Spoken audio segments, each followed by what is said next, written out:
Welcome to Top Shelf Men. I'm Reese. Today, we're going to talk about why everything that the mainstream media and the government says about health and nutrition is a lie.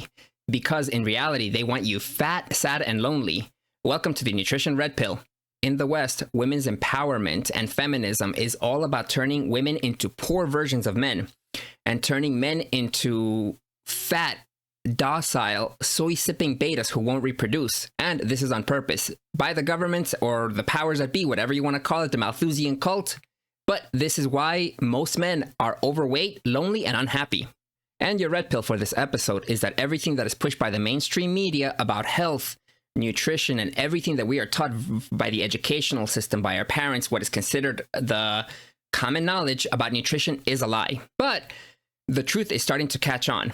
And I'm going to get into that in this video, but do me a favor. Before that, like and subscribe. Help this channel grow. As small as this channel is, it's been shadow banned because the powers that be do not want positive masculinity and this message to get out because they want you fat, sick, lonely, and docile so that you can beg for more daddy government to help ruin your life a little more. And now back on topic. If you have done any extended overseas travel, you may have noticed something. And that thing is that you are overseas, so you are indulging, you're eating a lot. But as much as you overeat, as much as you overeat in your travels, you will notice that you're actually keeping the same weight or losing weight.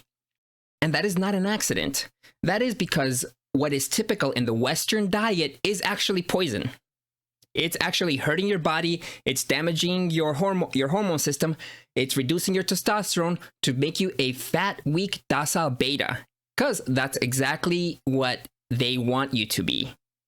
And this affects you in all aspects of your life. It's harder to get a good job because when you interview, if you're overweight, you will be judged based on that. It's harder for you to get a girlfriend because the reality is that women can be as fat as they want. They'll still be able to get a man. They might not be able to get a man to commit to them, but your typical blue-haired land whale will find either a guy that's lonely enough to bang her out, or they'll find a Tyrone to harpoon that whale. And that's not an accident. But on the other hand, if you're an overweight male, no woman is going to look twice at you unless you are loaded with cash. We've all seen all the charts where your even below average woman wants the top 20% of males and every other male is invisible to them. And that's a sad truth. So a woman can be overweight. She'll still find a guy. The issue is that she won't find a guy that will be willing to commit to her long term. But if you're a male, you have it harder because just by the simple fact that you're overweight, you're going to be less attractive to the average female, even below average females, because women are overvalued. And that's why there is so much simping. That's why simping is endemic, because the average guy lives in a desert. They cannot get any women, even if they tried, even if they lower their standards to their lowest levels. Why? Because even the below average women believe they deserve a handsome, tall, chiseled out Chad. And the truth is that they get it. They will not get commitment long term, which again turns them into miserable, commies long term. But the reality is for the now, they can. And this is why you can see in this other video I made, pickup courses don't work because even if you get fake confidence, if you're able to fake it till you make it and you're able to talk to these women, hit on them, they'll still be disgusted by you. Why? Because there's no base attraction. Women will decide within the first couple of minutes of meeting you, even seconds, whether they even find you remotely attractive to the point that they would want to be intimate with you. And they judge you that way, but they'll never say it. Why? Because it makes them sound bad. It makes them sound judgmental. And women are all about feelings, nothing about reality. And that is why if you are just a little overweight, the average women will not be attracted to you because they just don't see you that way. So they will be disgusted by your advances. And that's why you get all these, oh, he's harassing me, like in this meme over here, where, again, if you're handsome and you hit on a girl, they're flattered. But if you're overweight, you're automatically unattractive to them and they're disgusted by you. And the red pill on food is that everything you've been taught since you're little, it's been a lie.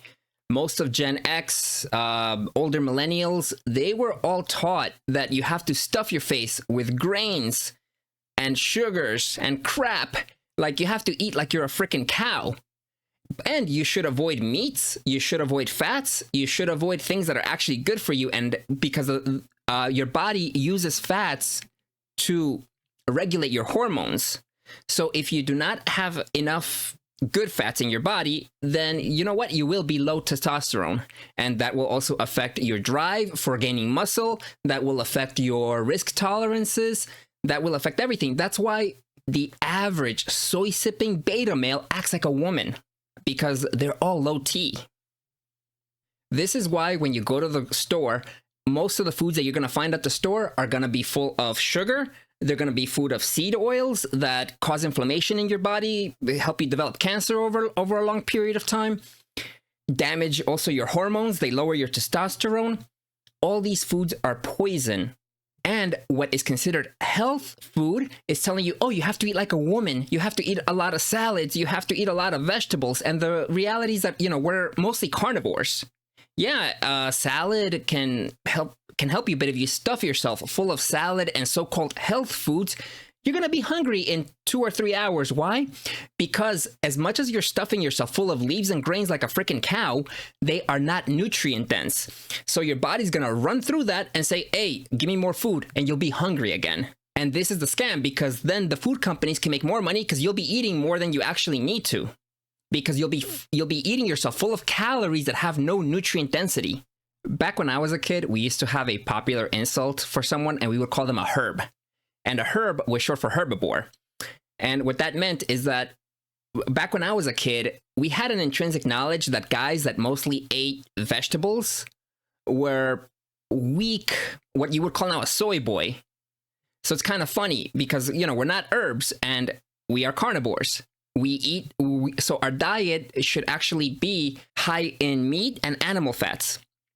But now they tell you that that's unhealthy. You're going to get a heart attack. They're telling you that sunlight is bad for you. Everything that the mainstream says is actually to your health detriment. It's the same way if you think about, right? 2-3 years ago, if you were red pilled back then the government kept pushing you to keep getting a beer shot.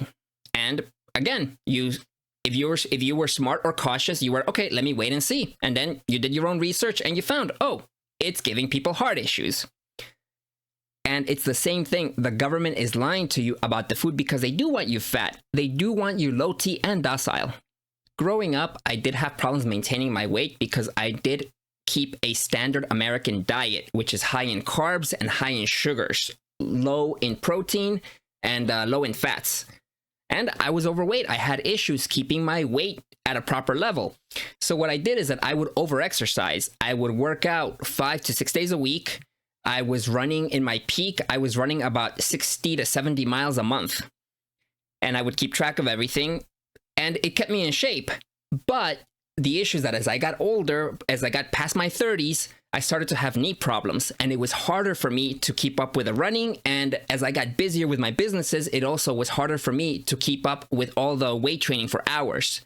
Nowadays, I do weight training 30 to 50 minutes, maybe an hour. But back then, I could afford to be in the gym a couple of hours every day. Why? Because, again, I worked my crappy 9-to-5 job, went to the gym for 2 hours, hung out, drank beer, ate crap all day long. But as you get older, it's harder to outrun a bad diet. And you can only out-exercise a bad diet for so long before your body is just not what it used to be, and then you cannot exercise as much. And then after that, the bad diet is going to catch up to you and you will start getting fat. You will start gaining weight. So what you have to fix is not exercise, but it's you have to intrinsically change what you eat.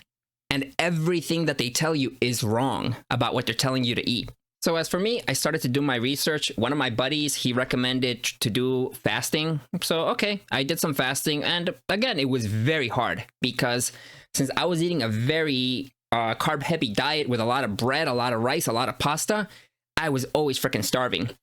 And then that got me researching into fasting, which led me to finding intermittent fasting, which then led me to finding the keto diet.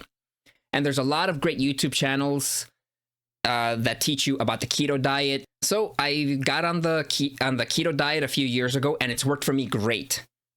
I do cheat on the weekends or when I meet my girlfriends, but then after having a weekend of eating crappy food or eating what everybody else eats, then I go back to getting on keto, get back into ketogenesis.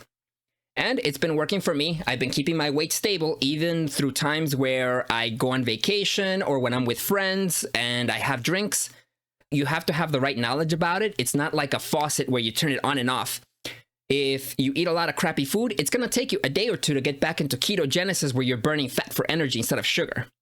So you can't just be like, oh, I'm going to eat a whole birthday cake one day and then the next day I'm gonna go back to eating high fats. It doesn't work that way. You're gonna have like a day of fasting to get you back into ketosis, or a day or two. Again, it depends. Everybody's body is different, but the main idea is that as men, we need animal fats and we need muscle and organ meat to keep up our protein and keep up our hormones in balance, so that we have a proper amount of testosterone, we have the right motivation, so we are not weak, docile betas. And in turn, that makes women attracted to you.